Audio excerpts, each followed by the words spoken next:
Bismillahirrahmanirrahim. Assalamualaikum warahmatullahi wabarakatuh. Selamat kita kelas lagi ya, kelas Vkon yang ketiga dengan presentasi kelompok dua ya, kelompok dua dengan 34 mahasiswanya. Jadi saya harap walaupun memang belum lengkap 34 mahasiswa, bisa dimulai saja. Waktu dan layar saya persilahkan.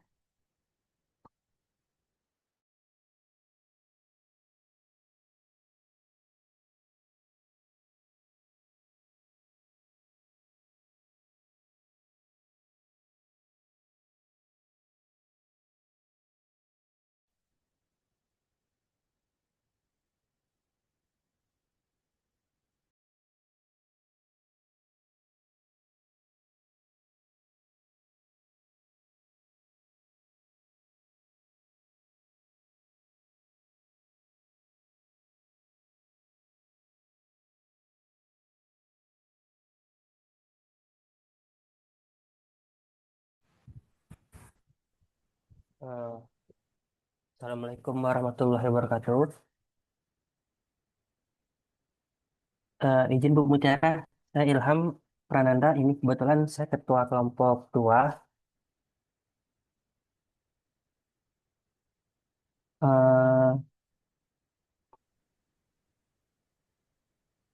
Eh, Pada malam ini, kami dari kelompok 2 ingin menyampaikan hasil presentasi kami tentang penjabaran laporan keuangan entitas asing. Izin sebelumnya, Bu Mutiara, maaf, saya nggak bisa ini nggak bisa ngidupin kamera karena saya lagi di pelosok, Bu. Jadi jaringan susah. Kalau saya nyalain kamera, takut kepental keluar nanti Bu.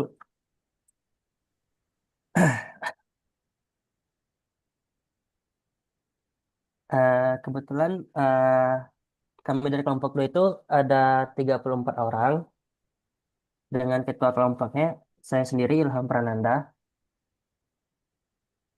Eh, Izin next, Mbak.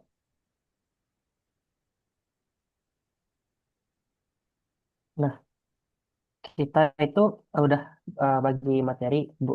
Kebetulan kita nanti untuk mempresentasikannya kita bakal langsung presentasikan ba- dari orangnya masing-masing bikin materi. Untuk yang pertama itu pengantar akuntansi multinasional akan disampaikan oleh teman kita Johannes. Pada Johannes, boleh langsung, Mas.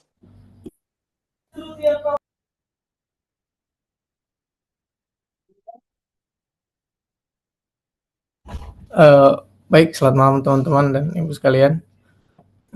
Yang pertama itu ada pengantar akuntansi multinasional. Next. Apa sih itu akuntansi multinasional? Akuntansi multinasional itu adalah cabang akuntansi yang mempelajari dan menerapkan prinsip, prosedur, serta praktik akuntansi pada perusahaan yang beroperasi di lebih dari satu negara, atau biasanya disebut dengan perusahaan multinasional. Perusahaan multinasional itu sendiri ialah perusahaan yang memiliki, mengelola, atau mengendalikan operasi bisnis di lebih dari satu negara. Beberapa contoh perusahaan multinasional itu yang kita ketahui secara umum itu ada Coca-Cola, Toyota, Unilever, dan yang lainnya. Tujuan utama akuntansi multinasional itu yang pertama, menyajikan laporan keuangan konsolidasi dari berbagai anak perusahaan di berbagai negara. Yang kedua itu ada mengelola risiko nilai tukar mata uang asing yang timbul dari transaksi internasional. Yang ketiga itu mematuhi standar akuntansi internasional seperti IFRS dan peraturan lokal masing-masing negara. Dan yang terakhir itu ada menyediakan informasi keuangan yang relevan untuk pengambilan keputusan manajemen global. Next.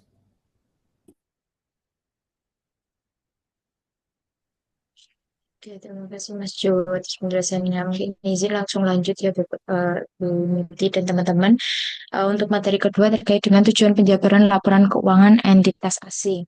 Nah, sebagaimana tadi yang sudah dijelaskan Mas Jo gitu ya, bahwa salah satu tujuan utama akuntansi multinasional untuk menyajikan laporan keuangan konsolidasi dari berbagai anak perusahaan di berbagai negara gitu ya. Nah, makanya diperlukan adanya penjabaran laporan keuangan atas si entitas asingnya.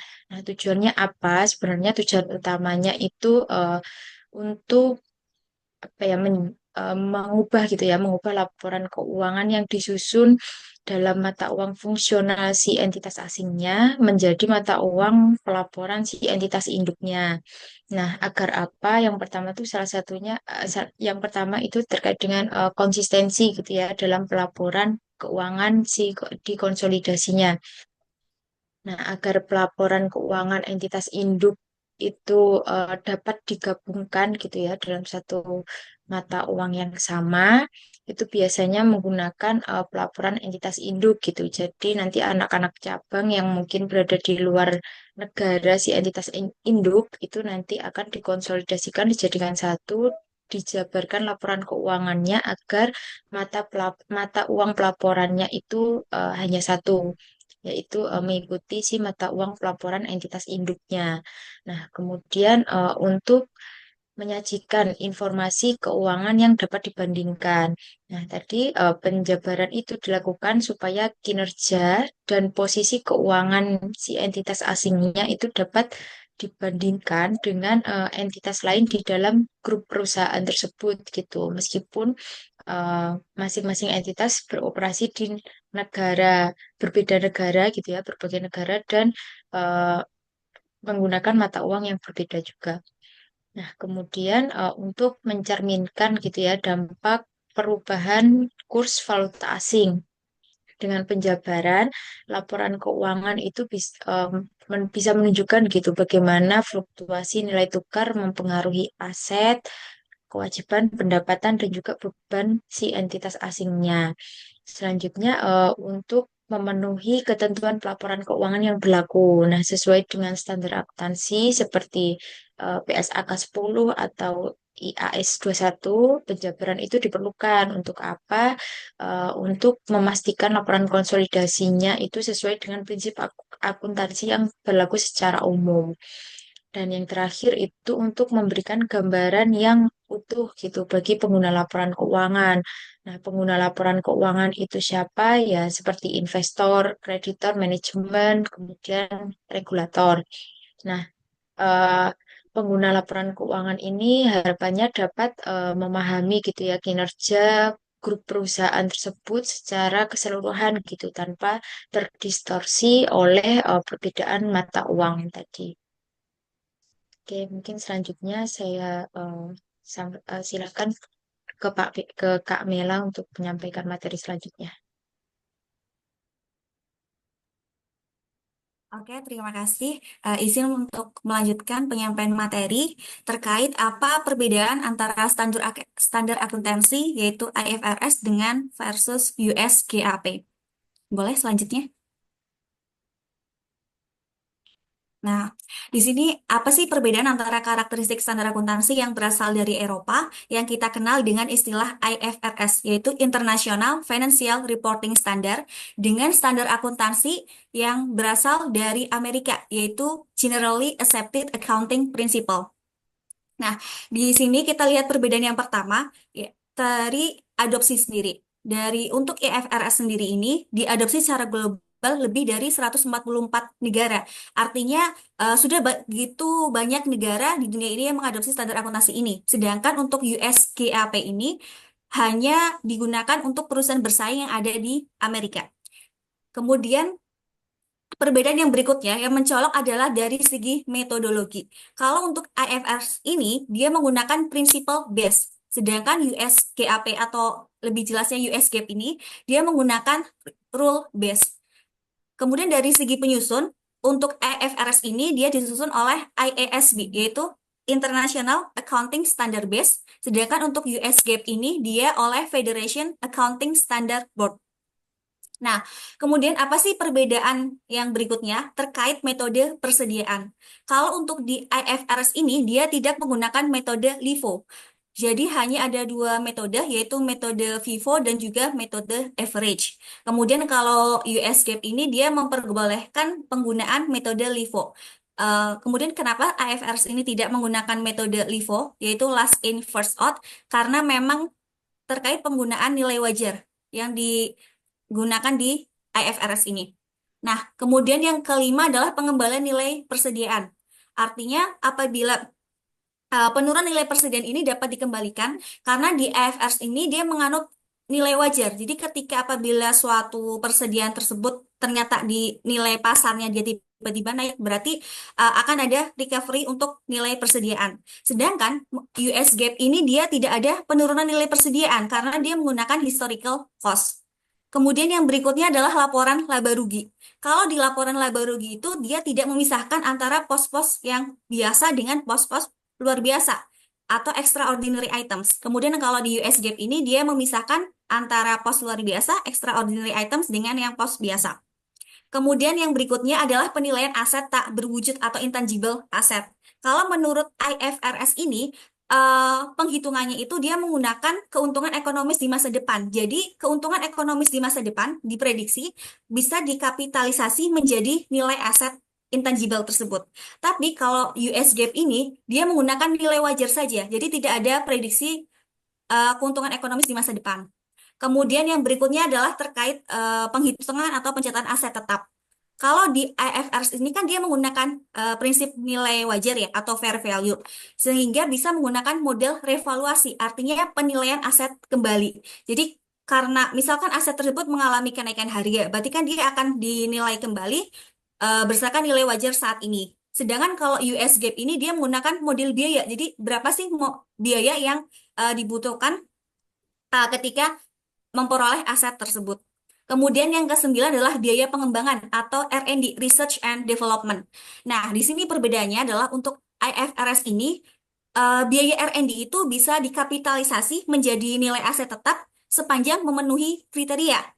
Jadi bisa diakui atau dikapitalisasi. Sedangkan secara US GAAP ini tidak dapat dikapitalisasi, melainkan dia akan menjadi expense di laporan laba rugi. Dan yang terakhir adalah untuk karakteristik kualitatif. Nah, kualitatif ini artinya dia tidak mempertimbangkan kebutuhan khusus pengguna karena memang pembuatan laporan keuangan ditujukan secara umum. Sedangkan US GAAP ini dia mempertimbangkan kebutuhan khusus pengguna atau secara segmentasi pengguna laporan keuangan. Baik, dipersilakan untuk materi selanjutnya. Baik, Assalamualaikum warahmatullahi wabarakatuh.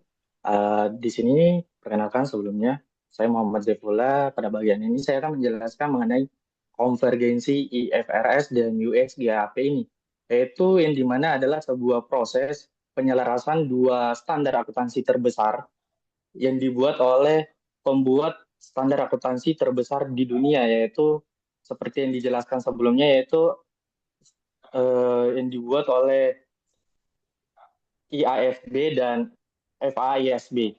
Nah, apa sih tujuannya? Yaitu untuk menciptakan bahasa akuntansi global yang lebih seragam, sehingga laporan keuangan antar negara itu bisa dibandingkan dengan lebih mudah.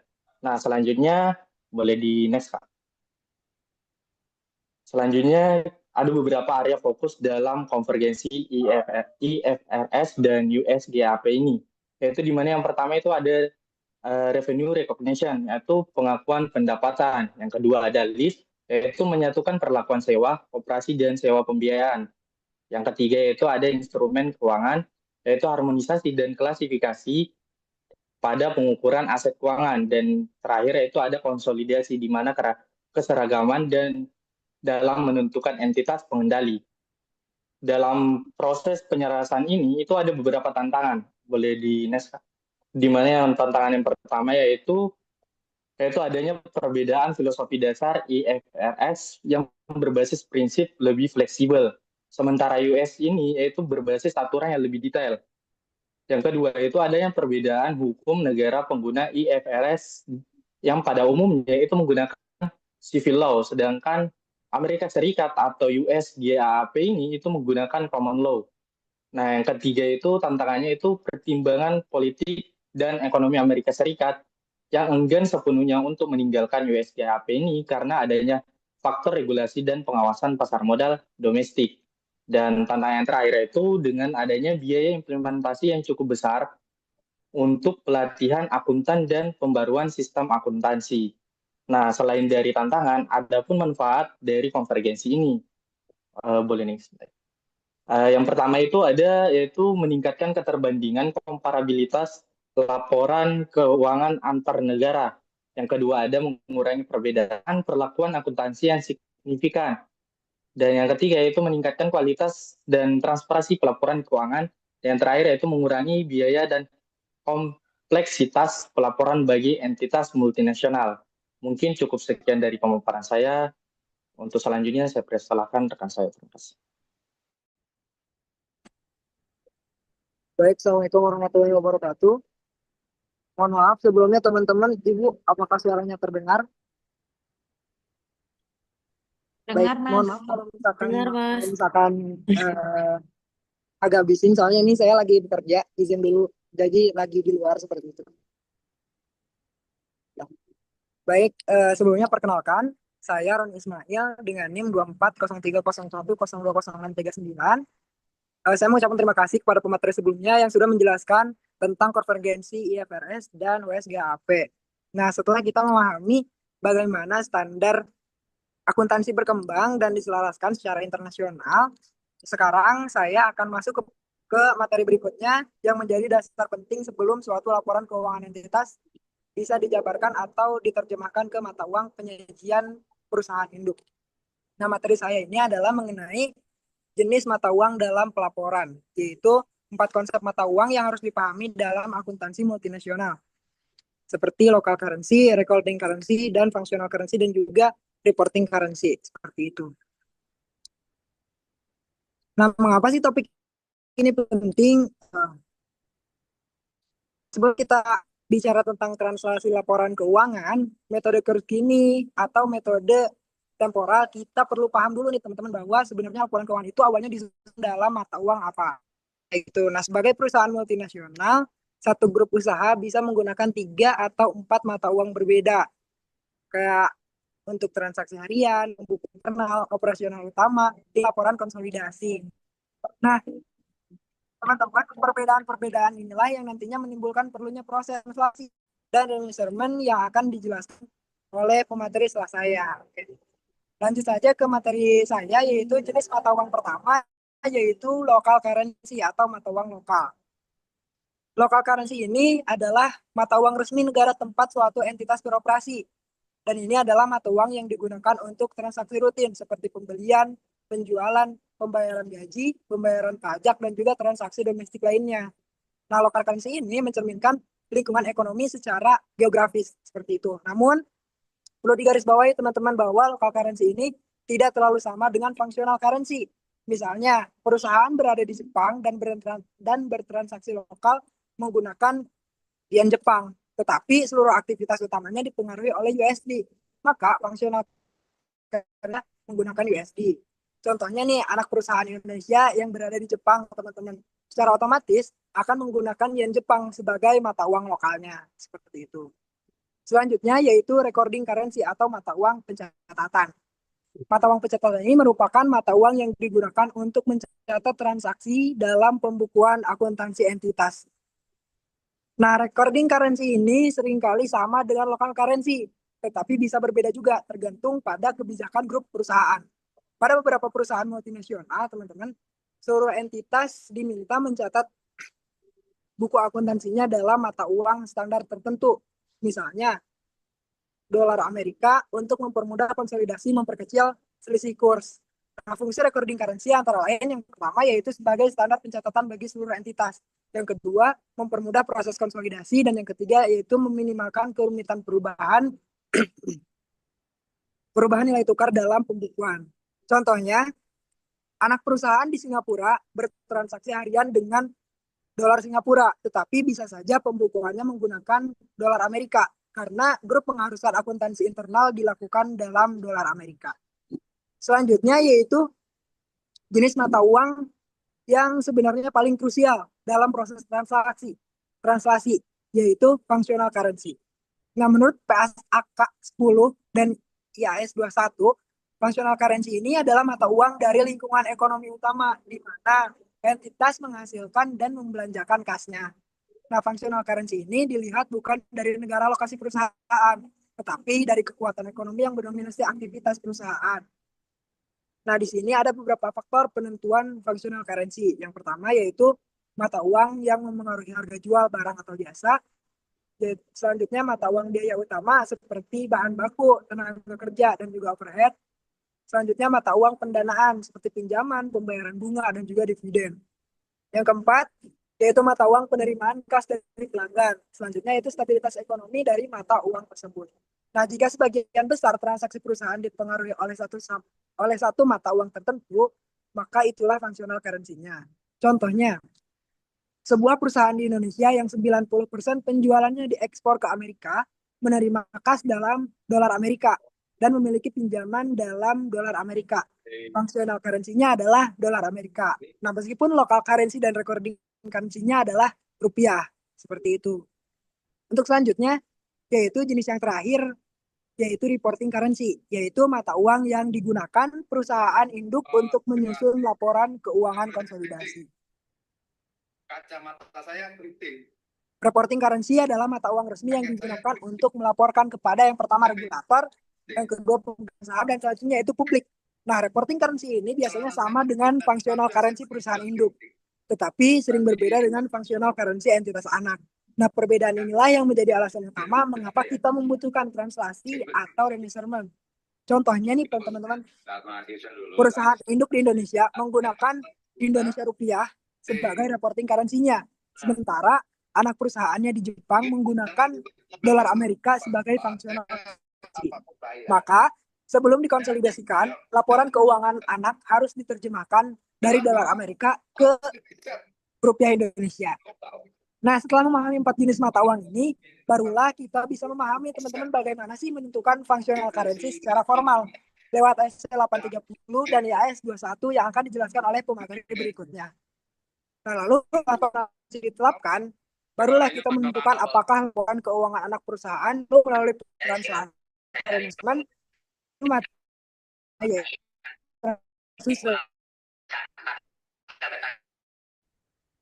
Nah, mungkin dicukupkan sekian pemaparan materi dari saya, dan untuk materi selanjutnya akan dijelaskan oleh teman saya, oleh rekan saya. Terima kasih.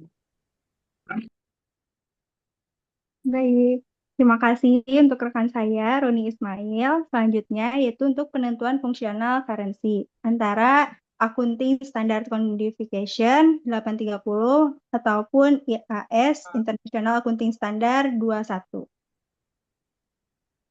Next, Kak.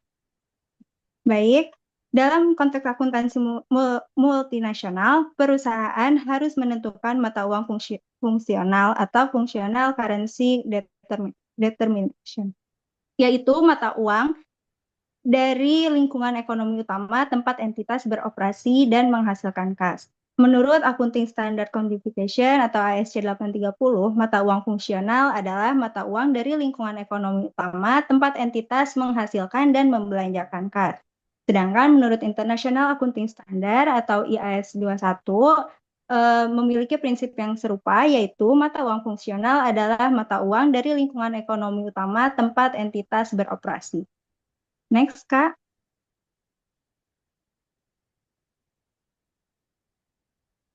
Nah, selanjutnya yaitu ada perbandingan antara ASC 830 dan IAS 21 berdasarkan beberapa aspek. Yang pertama yaitu dari segi penentu mata uang fungsional. Dari ASC 830 ada 6 indikator utama yang menjadi penentu untuk mata uang fungsional. Yang pertama yaitu arus kas, harga jual, pasar penjualan, pengeluaran, pembiayaan, dan intercompany. Nah, menurut IAS 21, faktor utama yang menjadi penentu mata uang fungsional yaitu ada harga jual juga, pengeluaran, pembiayaan, dan penerimaan kas. Selain itu, ada juga dari segi ekonomi hiperinflasi. Menurut ASC 830, perbedaannya yaitu mewajibkan penggunaan mata uang pelaporan induk atau USD sebagai mata uang fungsional. Hal itu dilakukan untuk mencegah distorsi nilai aset dan laba akibat penurunan drastis daya beli mata uang lokal. Sedangkan IAS 21, laporan keuangan harus disesuaikan untuk inflasi sebelum diterjemahkan. Lalu dari segi aspek tujuan translasi, ASC 830 mencerminkan dampak ekonomi real dan fluktuasi kurs terhadap arus kas dan ekuitas. Sedangkan IAS 21 menyajikan laporan keuangan dalam mata uang pelaporan dengan mencerminkan realitas ekonomi. Selanjutnya, yaitu dari segi aspek perubahan mata uang fungsional. Menurut ASC 830 dan IAS 21, dua-duanya diperbolehkan untuk melakukan perubahan mata uang fungsional dengan kondisi ekonomi berubah, di mana perubahan ini diperlakukan sebagai perubahan estimasi akuntansi dan berlaku prospektif ke depan dan tidak ada penyajian ulang periode sebelumnya. Sedangkan IAS 21 sama, yaitu dibolehkan untuk melakukan perubahan jika kondisi ekonomi yang signifikan dan perubahan tersebut berlaku prospektif. Nah, kesimpulannya, baik ASC 830 maupun IAS 21 menekankan bahwa penentuan mata uang fungsional didasarkan pada realitas ekonomi, bukan semata pilihan manajemen. Dan perbedaan utama antara keduanya hanya pada perlakuan terhadap hiperinflasi dan tingkat detail panduan praktis. Terima kasih. Materi selanjutnya akan disampaikan oleh rekan saya. Oke, baik. Selamat malam, Ibu dan teman-teman. Saya Pradita Nugrani Putri. Semoga suara saya terdengar jelas dan lancar ya. Materi selanjutnya adalah isu khusus ekonomi hiperinflasi atau IAS 29. Tadi di tabel sebelumnya, Mbak Hairunisa sudah sempat menyinggung sedikit tentang ekonomi hiperinflasi. Jadi di kasus-kasus tertentu, ketika functional currency anak perusahaan berada di negara dengan tingkat inflasi yang sangat tinggi, atau kita sebut juga ekonominya itu hiperinflasi. Dalam kondisi ini, angka dalam laporan keuangan yang disusun secara historis itu menjadi tidak relevan lagi, karena daya beli mata uang terus menurun drastis. Nah, inilah saatnya kita menerapkan standar khusus IAS 29 ini. Di IAS 29, dia memberikan beberapa kriteria kualitatif sebagai indikator bahwa suatu negara itu mengalami hiperinflasi. Yang pertama, kepercayaan mata uang menurun. Penduduk ini lebih suka menyimpan kekayaan dalam aset non-moneter, misal properti atau bahkan menukar mata uang lokal mereka dengan mata uang asing yang lebih stabil. Kemudian yang kedua, penentuan harga dihitung bukan dalam mata uang lokal, melainkan dalam mata uang asing. Yang ketiga, kompensasi daya beli, di mana transaksi penjualan atau pembelian kredit dilakukan dengan harga yang sudah memperhitungkan kompensasi atas kerugian daya beli akibat si inflasi yang cepat ini. Namun, kriteria yang paling sering digunakan oleh akuntan dan atau auditor adalah kriteria kuantitatif kritis, yaitu di mana suatu negara tingkat inflasi kumulatifnya selama 3 tahun terakhir mendekati atau bahkan sudah melampaui 100%. Nah, kalau sudah kriteria ini terpenuhi, maka penerapan IAS 29 ini menjadi wajib. Boleh di next? Oke, prosedur wajib restatement sebelum translasi. Nah, ini adalah poin kritis yang membedakan kasus hiperinflasi dengan kasus translasi biasa. Kita nggak bisa langsung menerjemahkan laporan keuangan historis karena tadi ya, laporan laba ruginya mencerminkan biaya dan pendapatan dari masa lalu. Dan di lingkungan yang hiperinflasi ini, angka masa lalu sangat berbeda daya belinya dengan angka pada hari ini. Nah, gimana prosesnya? Yang pertama, pos moneter seperti aset tetap atau inventory harus di restatement menggunakan indeks harga umum atau general price index yang relevan. Kedua, pos moneter seperti kas, piutang, dan utang tidak perlu di restate karena nilai mereka sudah mencerminkan daya beli terkini. Yang ketiga, item laba rugi juga di restate menggunakan indeks harga dari tanggal transaksi. Nah, hasil dari proses restatement ini muncul gain atau loss daya beli bersih yang diakui langsung dalam laba rugi. Baru setelah itu lanjut ke proses translasi seperti biasa. Jadi laporan keuangan lokal yang sudah disajikan kembali ini menggunakan restatement tadi dianggap sudah bersih dari distorsi inflasi dan siap diterjemahkan ke mata uang pelaporan. Gitu. Terima kasih. Materi selanjutnya silakan diambil alih. Ya, baik. Terima kasih atas kesempatannya untuk Ibu dan teman-teman semua. Mohon maaf, Mas Rifan zaman Ginata, Lama lagi anjing lo. bocor, Mas. Mas Rifan. Mas Rifan MBG. Bisa minta tolong mic-nya di-mute, Mas. Oke, terima kasih, Mas.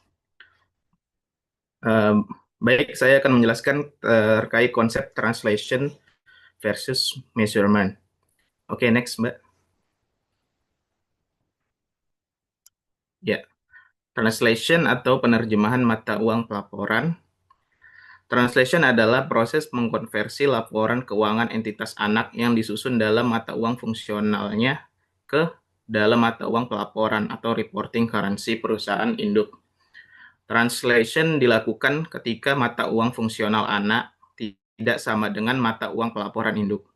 Tujuannya agar laporan keuangan konsolidasi atau gabungan antara induk dan anak dapat disajikan dalam suatu mata uang yang sama. Metode translation menggunakan current rate method atau metode Kurz-Skinny. Aset dan liabilitas diterjemahkan menggunakan kurs akhir periode atau current rate. Pendapatan dan beban diterjemahkan menggunakan kurs rata-rata periode. Untuk modal atau ekuitas awal menggunakan kurs historis. Selisih translasi tidak masuk ke laba rugi, tetapi dicatat dalam OCI atau Other Comprehensive Income atau pendapatan komprehensif lainnya, dan menjadi bagian dari ekuitas di neraca. Contoh sederhana adalah ada entitas anak di Jepang menggunakan Japanese yen sebagai mata uang fungsional, dan perusahaan induk di Amerika melaporkan dalam bentuk US dollar. Maka laporan entitas anak akan ditranslasi ke USD menggunakan kurs yang sesuai agar laporan dapat dikonsolidasikan. Next, Mbak. Berikutnya terkait remeasurement atau pengukuran ulang mata uang. Remeasurement adalah proses mengkonversi laporan keuangan yang awalnya disusun dalam mata uang yang bukan mata uang fungsional menjadi mata uang fungsional entitas. Proses ini dilakukan sebelum translation atau translasi. Apabila laporan keuangan entitas anak awalnya dibuat dalam mata uang lokal, tetapi mata uang fungsionalnya berbeda. Tujuannya agar laporan keuangan mencerminkan mata uang fungsional perusahaan, yaitu mata uang dari lingkungan ekonomi utama tempat entitas beroperasi. Metode remeasurement menggunakan temporal method atau metode temporal, yang dimana aset dan liabilitas moneter seperti kas, piutang, utang menggunakan kurs akhir periode. Moneter, sebagai catatan, moneter di sini artinya memiliki nilai tetap dalam mata uang tertentu ya teman-teman. Aset dan liabilitas non-moneter seperti persediaan, aset tetap menggunakan kurs historis. Pendapatan dan beban yang terkait dengan aset non-moneter, misalnya depresiasi aset tetap, menggunakan kurs historis, sedangkan pendapatan dan beban lainnya menggunakan kurs rata-rata periode. Selisih remeasurement langsung diakui pada laporan laba rugi. Contoh sederhananya seperti ini. Entitas anak di Argentina mencatat transaksi dalam ARS atau Argentina Peso, tetapi mayoritas pendapatan dan biayanya dalam US dollar. Artinya, uang fungsionalnya adalah US dollar. Maka laporan awal dalam ARS harus di remeasurement, harus diukur ulang, dilakukan pengukuran ulang ke USD. Jika ada selisih kurs, maka akan masuk ke laba rugi. Sekian pemaparan dari saya, akan dilanjutkan oleh rekan-rekan saya. Izin melanjutkan. Dari selanjutnya itu terkait metode Kursky.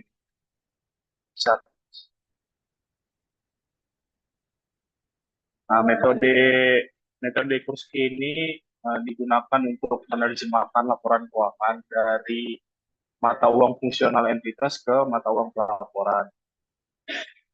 Jadi Kursky ini juga menggunakan nilai tukar pada saat tanggal pelaporan sehingga bisa mencerminkan kondisi ekonomi yang terjadi saat ini.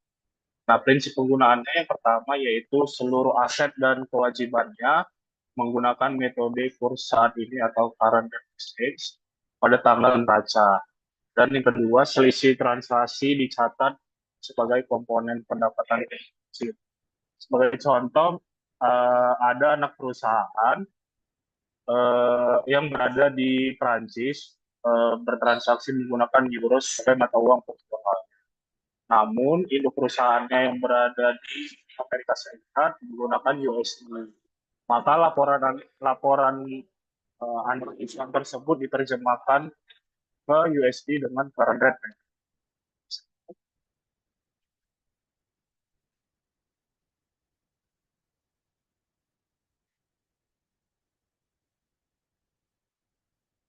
Nah, sebagai contoh, ini ada item di laporan keuangan pada saat 31 Desember.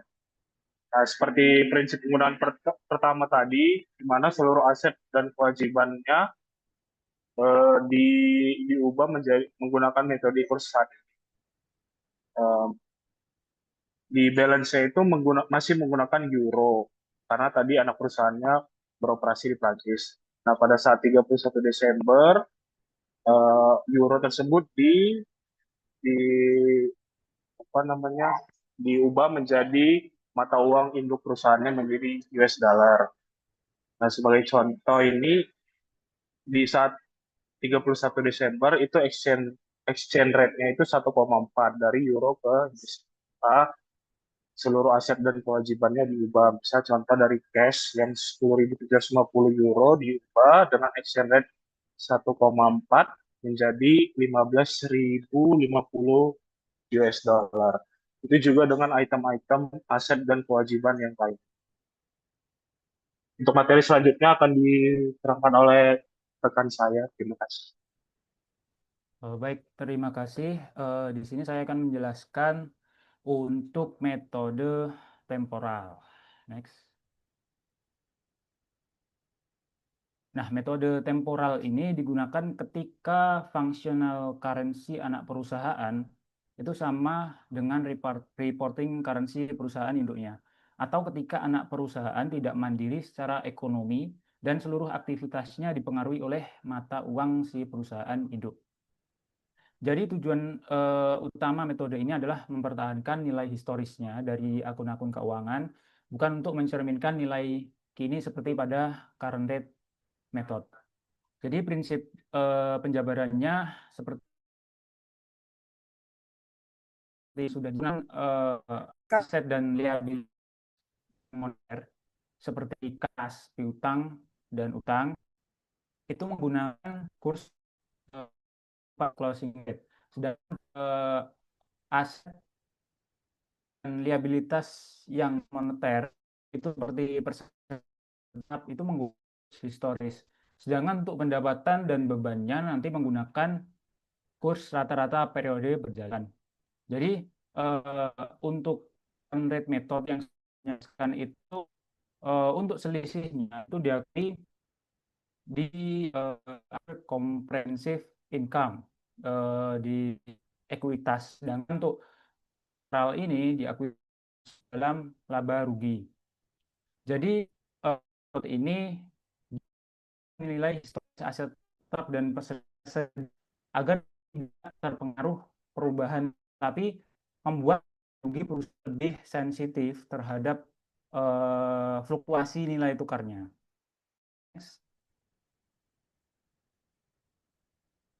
Untuk contoh kasus sederhananya, jadi PT Global Anugrah Indonesia memiliki anak perusahaan di Malaysia yang bernama PT Global Anugrah Malaya, yang menggunakan rupiah sebagai functional currency dengan perusahaan induknya. Nah, di sini untuk akunnya sudah diterjemahkan berdasarkan jenisnya. Jadi yang tadi aset dan kewajiban moneter seperti kas, utang itu menggunakan kurs penutupan, sedangkan aset non-moneternya menggunakan kurs historis. Kemudian untuk pendapatan kurangi beban itu 264 juta. Kemudian untuk aset sekitar 2 miliar, kewajiban dan ekuitas 1.872 juta. Nah, selisihnya itu nanti disebut translation.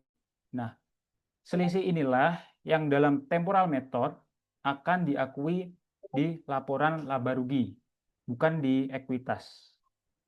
Mungkin sekian untuk penjelasan dari saya. Selanjutnya akan dijelaskan oleh rekan saya.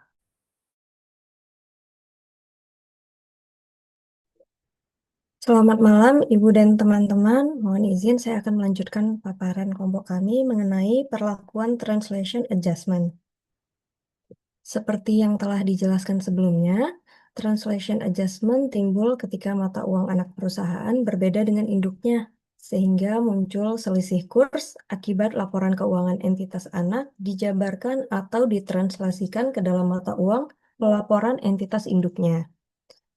Nah, menurut standar akuntansi internasional IAS 21 atau PSAK 221 mengenai pengaruh perubahan kurs valuta asing di Indonesia, yang pertama, untuk translasi laporan keuangan entitas luar negeri, aset dan liabilitas ditranslasikan dengan kurs penutupan atau closing rate. Pendapatan dan beban ditranslasikan dengan kurs rata-rata periode atau average rate. Modal saham dan akun ekuitas lainnya menggunakan kurs historis atau historical rate. Mengapa demikian? Karena aset dan liabilitas mencerminkan nilai wajar pada saat laporan keuangan dan menunjukkan posisi keuangan saat ini, sehingga untuk memberikan informasi yang paling relevan bagi pengguna laporan keuangan, paling tepat digunakan kurs pada saat tanggal neraca. Yang selanjutnya, pendapatan dan beban itu menggunakan kurs rata-rata periode atau average rate karena mencerminkan aktivitas ekonomi selama periode berjalan, bukan pada satu tanggal tertentu. Pendapatan dan beban itu kan terjadi berkali-kali selama periode laporan, sehingga jika menggunakan closing rate, fluktuasi hariannya itu bisa tidak mencerminkan kinerja yang sebenarnya. Jadi yang paling cocok adalah menggunakan kurs rata-rata periode. Yang terakhir, modal saham dan ekuitas lain itu menggunakan kurs historis atau historical rate karena mencerminkan nilai pada saat transaksi ekuitas terjadi. Modal saham dan saldo laba awal adalah investasi pemilik atau hasil operasi di masa lalu, sehingga menggunakan kurs historis itu merupakan yang paling tepat. Yang kedua, selisih translasi atau translation difference yang timbul dari proses translasi itu tidak diakui langsung sebagai laba rugi. Akun selisih kurs karena penjabaran laporan keuangan entitas asing itu disajikan dalam other comprehensive income seperti yang telah dijelaskan sebelumnya, dan akumulasi selisih tersebut diakui dalam komponen ekuitas yaitu cumulative translation adjustment. Nah, ketika entitas luar negeri dilepas atau dijual, akumulasi translation adjustment yang sebelumnya di ekuitas